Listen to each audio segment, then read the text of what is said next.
We're heading for an obesity epidemic, we know that. According to the UN Food and Agriculture Organization, Britain is the fat man of Europe, with the UK having the highest number of obese people in the entire continent. Public Health England (FA) says that 65% of men and 58% of women are now overweight or obese. So it's no real surprise that the government is freaking out and desperately trying to work out how to avoid having a massive type 2 diabetes crisis on their hands. But is it really the role of our politicians to tell us how and what to eat? This week, the government announced that it was looking to cap the calories in fast food. We're all eating 200 to 300 more calories a day than we need, FA says. And to counteract that, our chow mein and takeaway pizzas are going to get that little bit healthier and by that, no doubt, smaller. Inevitably, the move will be written off as nanny state at its worst by many libertarians. After all, adults have a right to make decisions about their bodies and their culinary choices.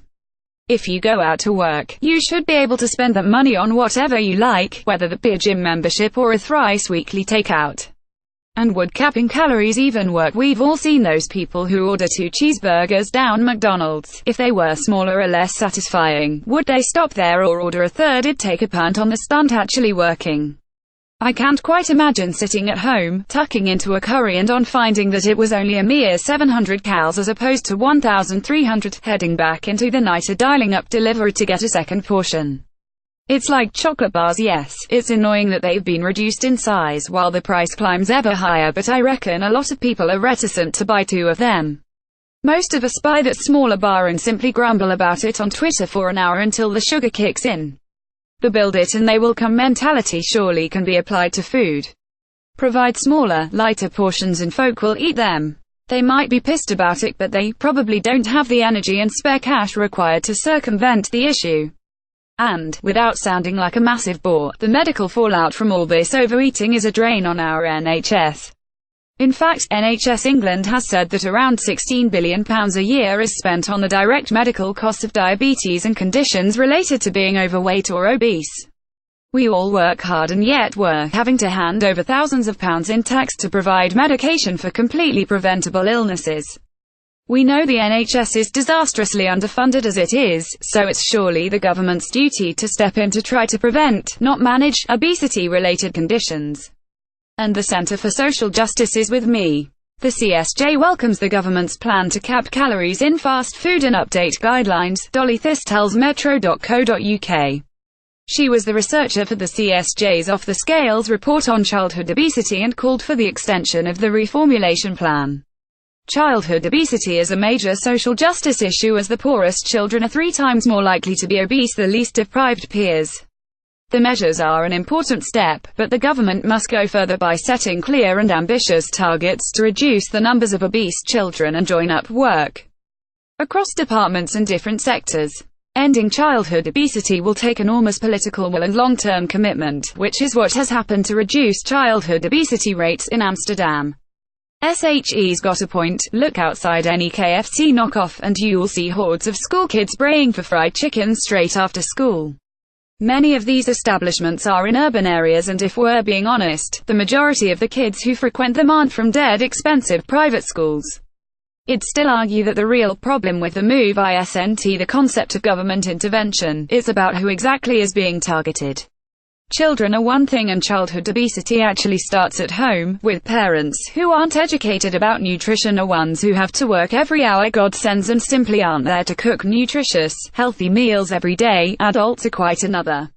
Capping places like Dixie Chicken, Subway and Burger King is all well and good, but unless we're also going to completely strip the Carlton Club and Jay Sheiky's menus of calorific fodder too, then it's just an intervention on the poorer sections of society.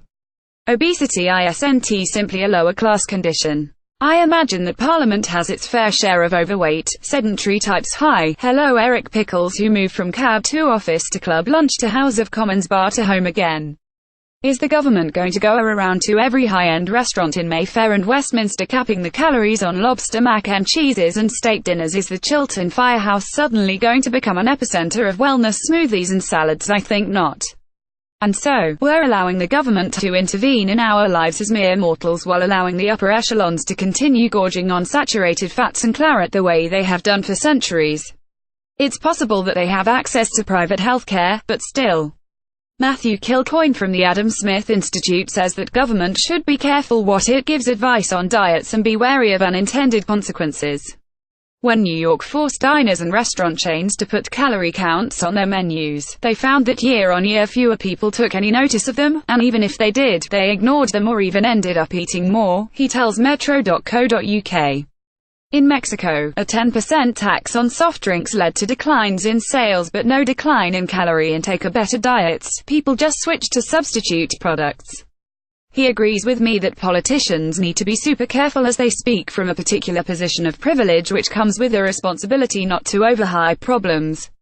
For decades, bodies like Public Health England have warned against saturated fats, with the government pushing producers to reduce the levels to combat heart disease.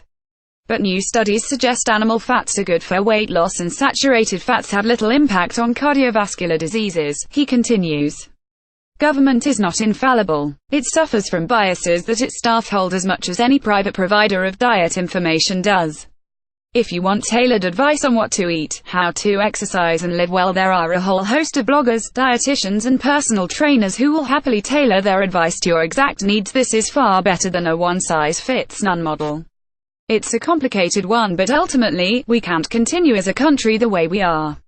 And everyone knows that being overweight isn't good for us and that eating too much bad fat and sugar make us overweight, and yet, we're still overweight. So clearly we can rely on people taking personal responsibility for their diets. But it's got to be a universal reform and not just one that's going to target folk on a budget. More, drinking a cup of tea could make you more creative. More, this restaurant is so hipster its prices are written as times of the day.